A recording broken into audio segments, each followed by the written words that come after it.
Hi, I'm Zeb Stevenson, Executive Chef of Livingston Restaurant and Bar, and I wanted to talk today about using herbs. I think there's a lot of confusion amongst home cooks about when you use herbs and what herbs are right for what, and really how to use them in general. So I hope to be able to clarify a few things. First of all, the biggest thing that we talk about is dry herbs versus fresh herbs. That's the #1 question that I get about using herbs. Here's what you need to know. Fresh herbs, like our basil here, of course, are extremely aromatic. I tear into it and it releases all this great aroma. I wish you could smell it through the computer screen. But what you need to know is that that aroma and flavor dies really quickly when it's cooked. So if you add your fresh herbs at the beginning of your recipe and you cook it for, say, 2 hours if you're making a tomato sauce, by the end it's not going to taste vibrant and lively like fresh basil. It's going to taste kind of dull and flat and kind of dead. #1 thing to know. Fresh herbs go in at the end of a recipe. So let's say I'm making tomato sauce. I've sweat all my vegetables, I've added the tomatoes, wine, vinegar, and it's cooked for really a couple hours to be good. Right before I serve it is when I'm going to add my basil. I'm going to take my basil, I'm just going to demonstrate this for you. I'll give you a little technique. I'm going to pick it neatly in leaves and bundle them together. I'm going to take a really sharp knife. And this is a fundamental of working with herbs that we're going to talk about in some of my other videos, and that's how to maintain your knife nice and sharp to get the best out of it. So you see what I've done? I bundled a few together. I just fold them over a little bit. I'm going to make a few clean, easy cuts. My knife is nice and sharp, so I haven't bruised my herbs at all. And you can see that's a beautiful clean cut, and that's the benefit of using good sharp cutlery. At this point, I would throw the basil into my pot, give it a good stir, turn the heat off, and let the aroma of the basil do the rest of the work. So you probably want to know what to do with dried herbs then. Good question.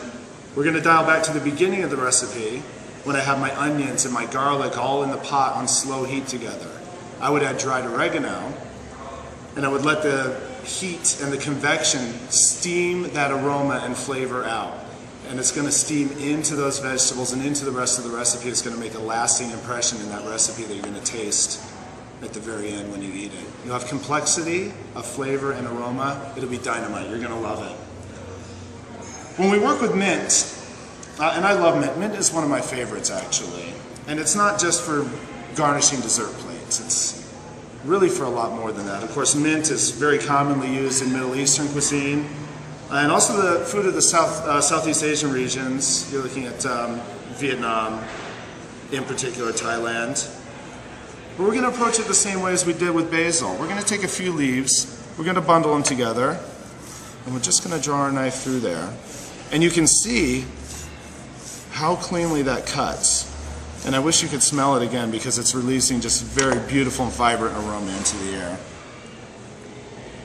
Thyme, though, I've decided to use because it's probably the most common herb that you're going to find and you're going to use in recipes. And a lot of recipes will call for thyme and they won't specify again. And this goes back to what I was talking about between dried and fresh herbs. A lot of recipes will just say thyme. Take a look at the recipe. Dig in a little bit and investigate. And use what I've told you about using dried herbs at the beginning of a recipe and using fresh herbs at the end. And let that be your guide for how to use your fresh thyme. Now you see I'm just picking the leaves off of the stem and just arranging them into a little pile, and we're going to just briefly mince those up a little bit. And again, a few cuts is all it takes to release that aroma, and we'll add it to our recipe. And it'll release great flavor and aroma into the final product. So, I hope that answers a few questions for you. In the next series, I'm going to get a little bit more in depth about each herb and the best applications for them. But, building from the fundamentals, I think it's important to note when to use fresh and when to use dry, and a little bit about how to treat them. So we'll look forward to seeing you in the next video.